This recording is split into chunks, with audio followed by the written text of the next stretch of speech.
చాలామంది కేంద్ర మంత్రులను ఈసారి బరిలో నిలబెట్టింది. వారిలో కొందరు గెలుపొందగా కొందరు ఓటమిని చూడాల్సి వచ్చింది. వారిలో కొందరు కీలక మంత్రుల జాబితాను చూద్దాం.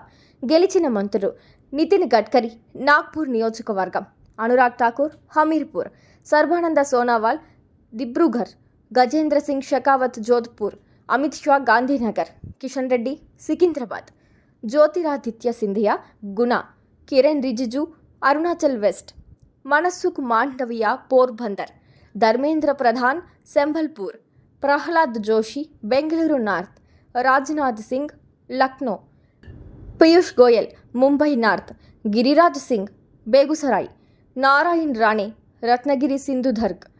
ఓడినవారు: స్మృతి ఇరానీ, అమ్హేరి; రాజీవ్ చంద్రశేఖర్, తిరువనంతపురం; అర్జున్ ముండా, ఖుంతి; మహేంద్రనాథ్ పాండే, చందౌలి; అజయ్ మిశ్రాటే, లఖింపూర్.